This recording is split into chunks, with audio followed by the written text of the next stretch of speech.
Good afternoon. We have Bishop Warner H. Brown Jr. of the California Nevada Conference of the United Methodist Church with us.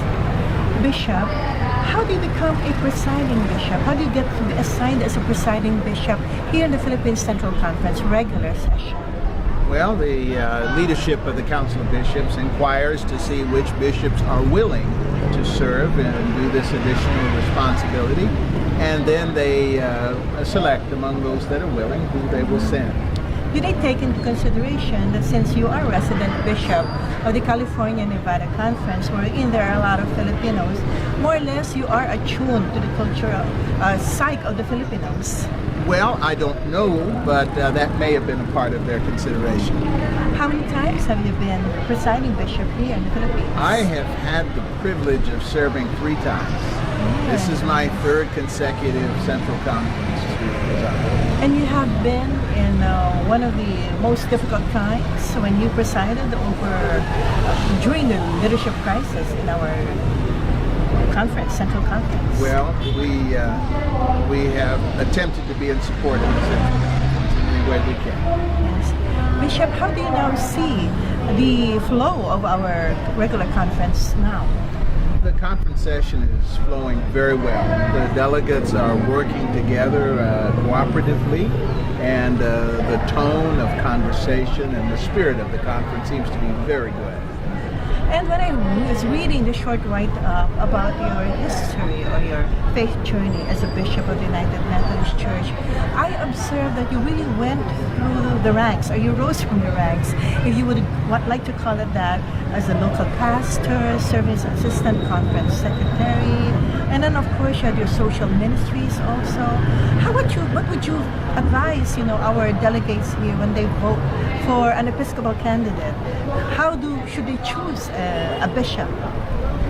Well, I think the most important thing to look for is servant leadership.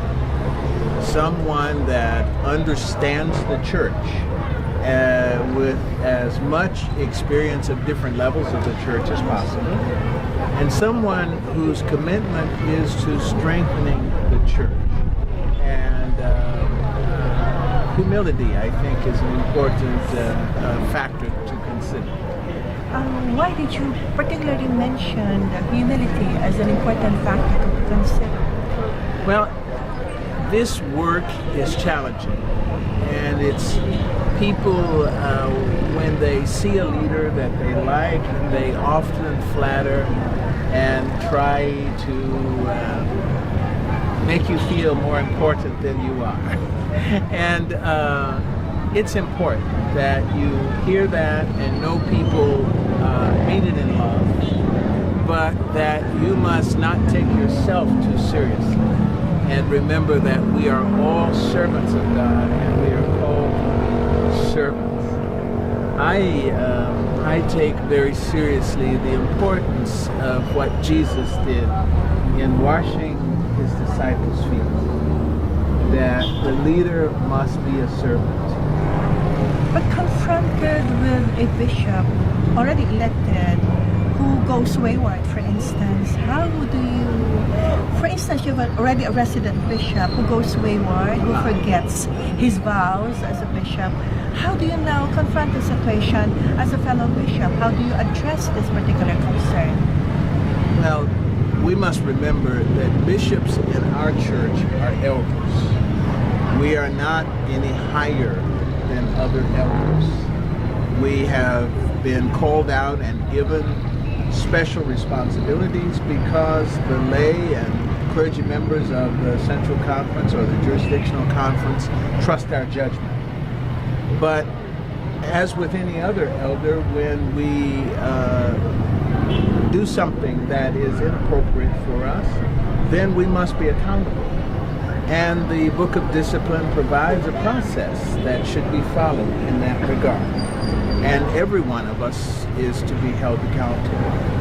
And also every one of us has our work evaluated by the Committee on the Episcopacy and that process. So there are several ways. First of all, the College of Bishops in holding one another accountable. The Episcopacy Committee in doing its work appropriately.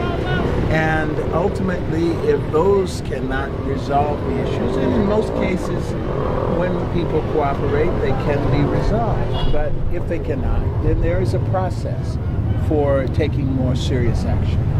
We'll be electing, I think, 2 newcomers as bishops now in the Philippines. What kind of advice would you like to give these 2 new bishops? My first advice to a bishop is the same to a pastor, is love the people. Love the people and seek to know what are the ways that you can strengthen the church and help the church live into its mission. For indeed, our work is about the mission of the church, not our preferences as a bishop, as the pastors, as the lay leaders of our church. It's not about our preferences. It is about our mission as the Church of Jesus Christ, to make disciples, to be a part of healing this world and transforming it to reflect the love of God. As a bishop, we know that there's a lot of work to be done. Which work or which ministry would you give priority to? I mean, do you have a favorite ministry or some ministry where you're really close to? Well, that's a challenging question because it varies from area to area and what the gifts of a particular leader are. You have to be open to what God guides you to in using the gifts God has given you. And how can your gifts be best used in the place you're called to serve? In the Philippines, in each of the Episcopal areas, there are many conferences and many different people with different needs and different situations and different culture. And so one must be flexible to ask the question, how can I best love and serve these people? On a personal matter, I did not see any, they never mentioned if you have a family.